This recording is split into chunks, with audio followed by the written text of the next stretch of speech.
Hey everybody, how's it going? Welcome to the No DQ live recap of Monday Night Raw for November the 23rd, 2020. This was the post Survivor Series edition of Raw. Let's go ahead and get started with this recap. Shout out to everybody watching in the chat room and on demand. We had a recap of last week's show.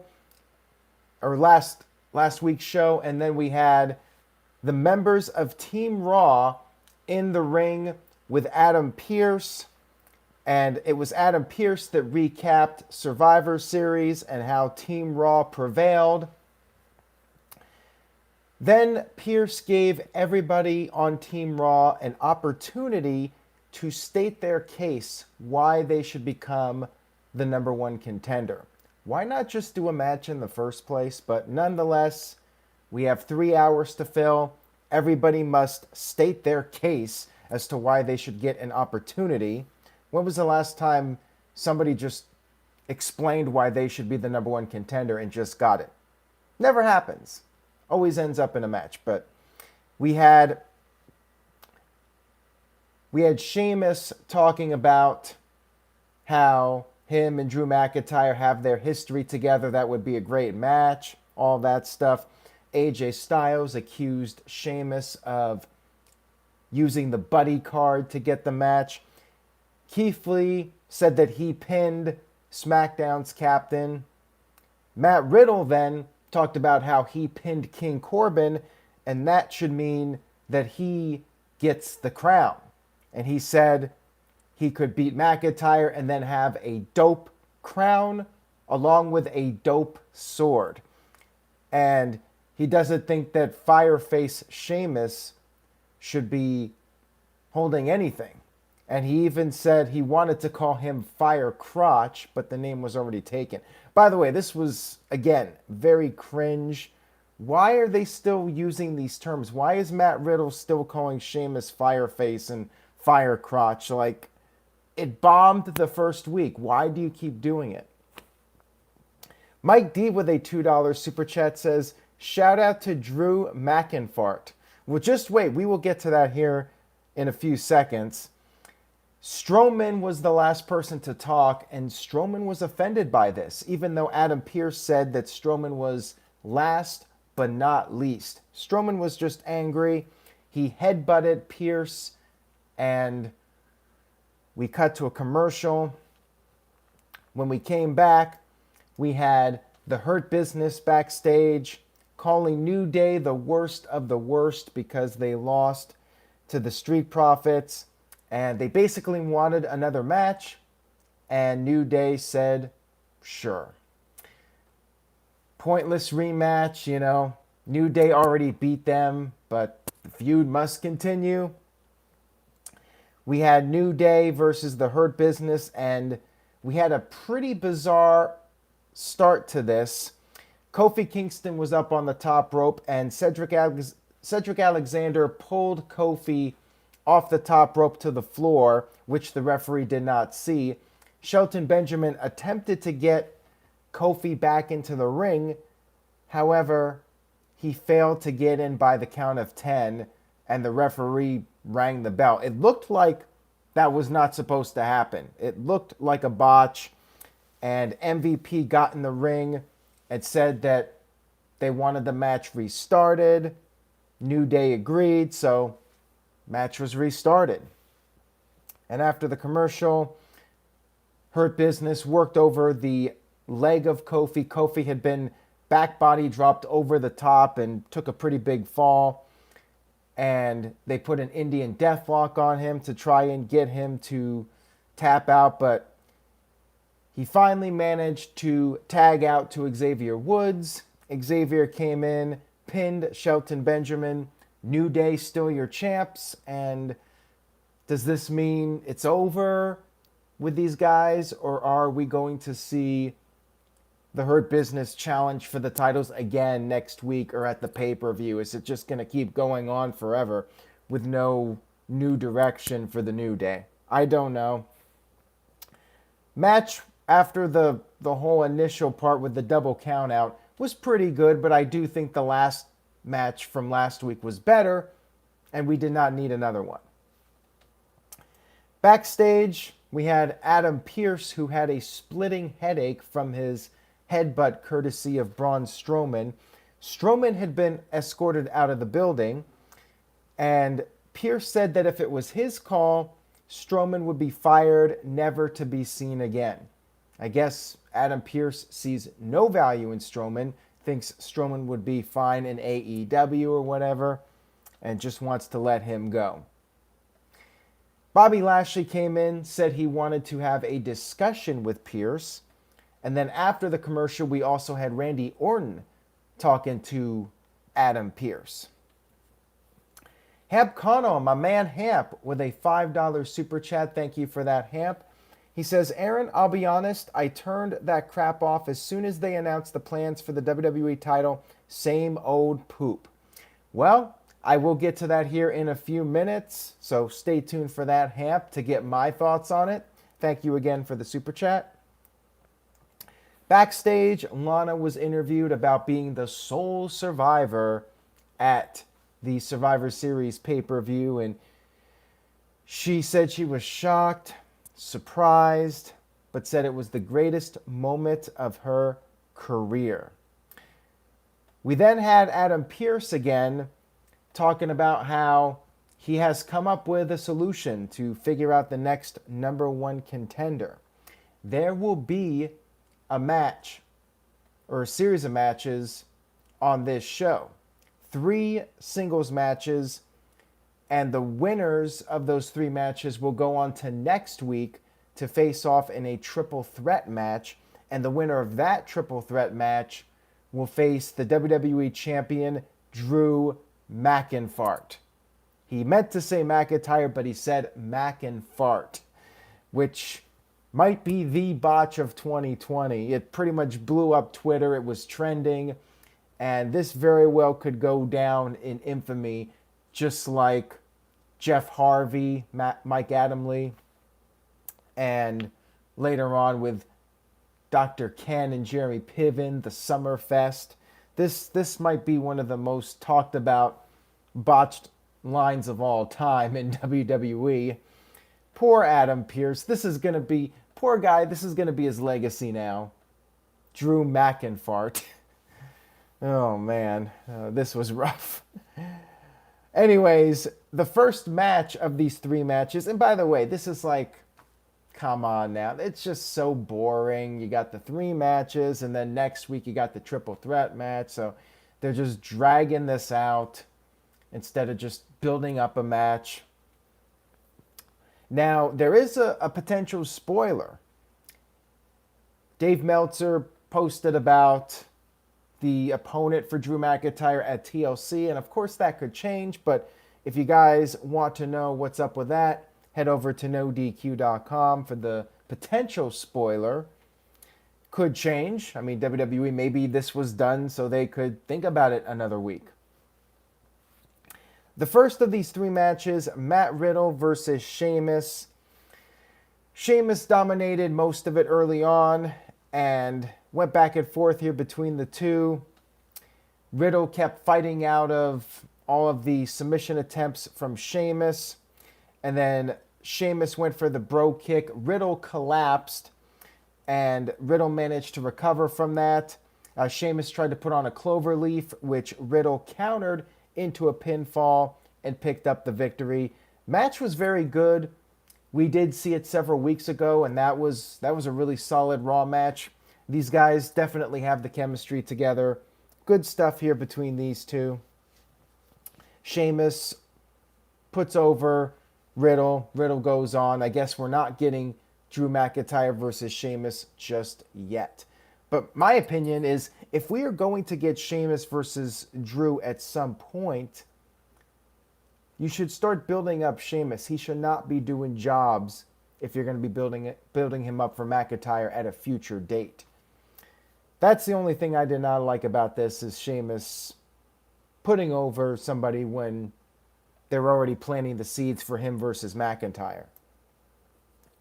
Backstage, Asuka offered Lana an opportunity at the Raw Women's Championship, Lana was not really up for it. And Asuka accepted the match anyways. And we will have that discussion here in just a moment. But first, we had the Firefly Funhouse with The Fiend and, well, not The Fiend, Bray Wyatt, Mr. Rogers, and Alexa Bliss. And the topic of this one was friends. How friends let you down. They're no good, just like Nikki Cross, Alexa's former friend. Then we had the introduction of a brand new character, the Friendship Frog. And this frog talked about how friendships last forever.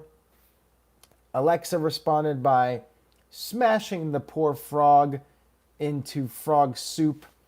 And we had a moment of silence. We had a slideshow from when the frog was a little tadpole and would later on go on to have a motto, always eat what bugs you. Get it? And then the segment ended with Bray Wyatt saying, "It's a shame the frog croaked." I did enjoy this segment, and I feel happy for Rambling Rabbit because he got spared. The frog took the brunt of the punishment this week. But I hope we get more of the frog. I liked the frog. We had Asuka versus Lana for the Raw Women's Championship. This is such a weird gimmick for Lana. So her gimmick is that she's a weakling and she's not really much of a wrestler, but she has the heart. It's a strange gimmick to try and get over, but I guess WWE's doing it and they're going with it. Nia Jax and Shayna Baszler, you knew this was coming. They showed up at ringside. They were there for commentary. Asuka dumped water on them and they attacked her. That led to a DQ. Lana saved Asuka from getting put through a table, and the two of them escaped. They ran away from Nia and Shayna. Nia and Shayna were not happy about this, so they challenged Asuka and Lana to a tag team match. And sure enough, they accepted. After the commercial, we had a tag team match. You know, pretty typical WWE crap where you get one match, it gets thrown out right away, and then they turn it into a tag team match. Usually that's a letter grade down for me. Psycho Jet Black with a $2 super chat says, Friendship Frog cuts better promos than Ricochet. Oh, absolutely. Friendship Frog cuts a pretty darn good promo just based off of that one promo. I would love to hear more from Friendship Frog. So we had a tag team match, and Lana was dominated for most of it.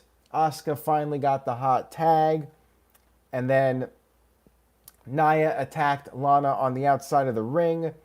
She tried to put Lana through the announce table for like the 10th time, but Lana slipped out this time. Nia charged at Lana, but Lana ducked, and Nia went over the table. And then back in the ring, Asuka rolled up Shayna to pick up the 1-2-3 victory. Non-title match. Champs lose a non-title match, whatever.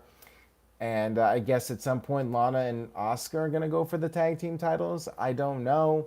Don't really care. But one thing I have to say, the streak is over. Lana did not go through a table. She finally survived Nia Jax on Monday Night Raw. Mo Camera with a $2.79 super chat. Thank you, Mo. Says, Friendship Frog cuts a better promo than Roman Reigns. Well, I respectfully disagree with that. As much as I'm a fan of the green guy, I'm not totally sold on him being better than the guy. We had Matt Riddle backstage with another cringy segment. What are they doing with Matt Riddle? Like, they're trying to make him this really goofy stoner character who makes all these bad jokes, and I guess he's supposed to get over from this. He called MVP an original gangster and said that he has an idea because MVP is all about business. He wants to come up with this pizza-flavored yogurt and call it Brogurt. Ugh, this is so bad. Like, it makes me not want to like Matt Riddle. Like, what are they doing here? And Matt Riddle made this pitch, and MVP had a funny response. He's like, he's not Matt Riddle's bro, which is an inside reference to when Goldberg and Riddle had a backstage confrontation, and Goldberg said, "I'm not your bro." And here we have MVP saying, "I'm not your bro." I did appreciate that, but other than MVP's line, I thought this was really, really annoying. Psycho Jet Black with the $2 super chat says, Mo Camera is a Ricochet fan, just sad. Ouch. Wow, Psycho Jet Black really laying it in on Mo Camera. Thank you for the super chat. I appreciate it. We had Keith Lee versus Bobby Lashley in the second of these 3 matches to qualify for the triple threat match. Again, more qualifying matches. You know, is WWE that lazy to just book shows with qualifying matches? You win a match for an opportunity to be in another match. It sucks. It's boring. And it's sad, too, because this was a first-time match. Lashley and Keith Lee, first time on Monday Night Raw. Surely will not be the last. We'll probably get a dozen of them within the next year. Lashley and Keith Lee, pretty solid match here between these two.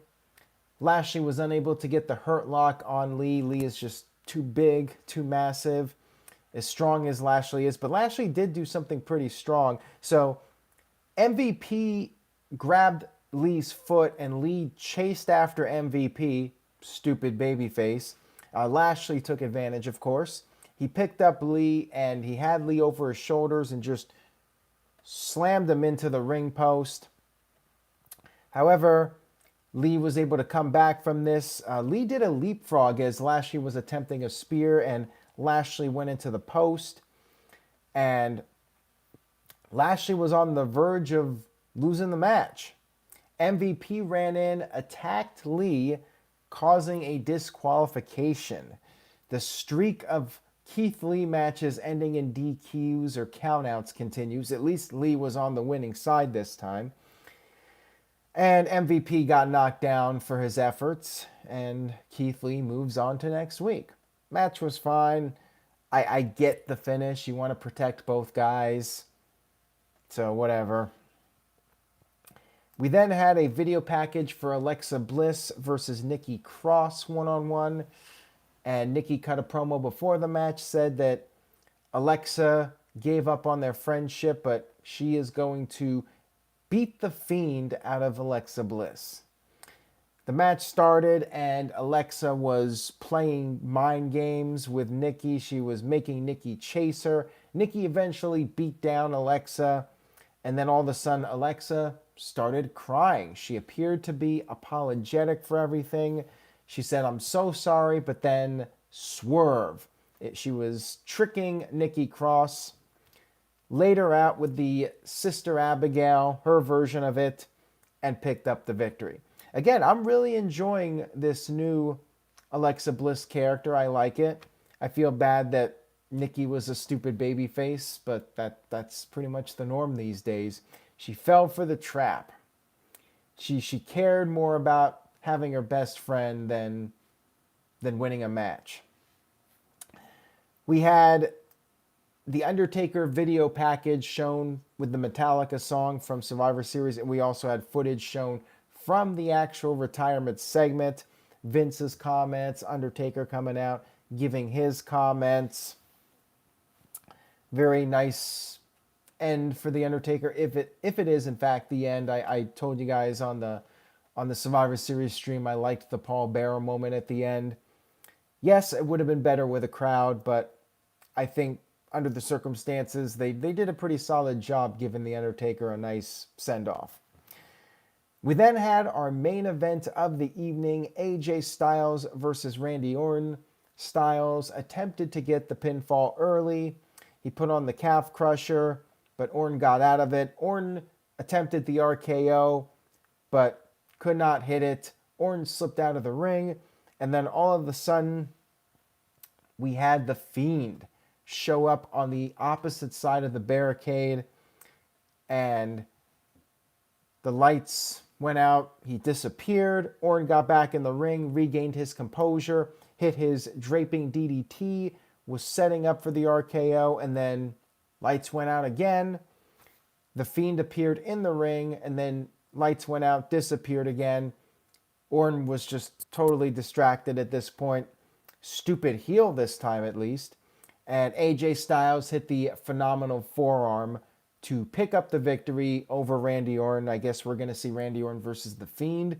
And believe it or not, The Fiend is a babyface, which seems awfully strange with the pairing between him and Alexa Bliss. They really do not come off as babyface characters, but yeah, looks like Randy Orton's the heel. Maybe not. Maybe they'll turn Orton face for this. Who knows? So next week it's AJ Styles versus Keith Lee versus Riddle to see who goes on to... I'm not sure if it's TLC or not. They just said the winner would become the #1 contender for the championship. So anyways, that was Raw. Show was kind of boring. It was all right. You had some good wrestling, but I mean, really the important match is next week, the triple threat match to see who faces Drew McIntyre, who was not on this show, by the way. Maybe he protested after being called McIntyre. TJS with the $3 super chat says, why does AJ Styles even have the bodyguard? Unnecessary? They got to have something to do with that guy because he's tall, he looks intimidating, but he ain't a very good wrestler apparently, and they want to just have him there to do something. So, hey, bodyguard for AJ Styles. I personally would have preferred Joseph Park as AJ's manager, but that's just me. The game is on 100 with the $2 super chat says, Orton versus The Fiend at TLC. We all know The Fiend wins, LOL. Hey, at least it gets The Fiend over more and builds him up. He's had a lot of tough losses this year. And that could be a bit of a rebound for him. Orton doesn't need it at this point. The Fiend, I think, definitely needs the win, though, if they do that match. And Psycho Jet Black with the $2 super chat says, should WWE stop with the matches interferences? I think it's become a bit overkill. I think they rely on it too much. What you really want to do is not book so many matches where you feel like you have to protect both guys. That's why enhancement matches are okay sometimes. You know, it is predictable, but I think WWE does too many matches with interference. You want to have a mix. Sometimes you can use the interference card. Sometimes you just have a bigger star versus a lesser star and elevate the bigger star. AEW has a pretty good balance of that. And Hamp Connor with the $2 super chat says, who do you think will face Drew McIntyre? Well, I mean, if the rumor is true, that guy could possibly face him, and I could definitely see that happening. I won't say it in case people do not want to potentially be spoiled. But I want to see Drew versus Sheamus. Not sure when they're going to pull the trigger on that. But anything that's fresh, you know, something that we haven't seen already is always cool in my book. So let's do the letter grade for the show. I'm just going to go with a C. Very run-of-the-mill Monday Night Raw. Not the worst show ever, but nothing to really write home about. Just a flat C, average wrestling show. Elijah gives it a C. Ben Fowler with a C. Michael Wayne with a C. Game is on 100 with a C. Ace and his familiar vlogs enjoyed it, A-. And Tyson says C, no retribution. Yeah, I had to bump it up a little bit for no retribution. Yeah, that's definitely a positive. And Bruce Marvel with a C. CC Drink with a C. And Hamp Kano says McIntyre gives it an automatic B. Kim Hall says B for Drew McIntyre. Yeah, I gotta be nice. That McIntyre was pretty funny, so we'll go easy on poor Adam Pearce. Drew McIntyre. That will be something for many years to come. So anyways, guys, thank you all so much for tuning in tonight. I appreciate your viewership and support. NoDQ.com/merch, 22% off. use the code SURVIVOR to get that discount. Buy an ODQ mug. Psychojet Black with a $2 super chat. Thank you for that. Says, Drew McIntyre versus Rift Aronson at TLC. Well, I'm pretty sure Rift Aronson would lose that one because McIntyre would just fart all over the place, and Rift Aronson is still in Oregon, and he's very much a hippie. He cares about the clean air. McIntyre would just dirty up the air with his farts, and it would be all over for Rift Aronson. Anyways, guys, thank you for tuning in. Like I said, take care, stay positive, be safe, and I will see you all next time.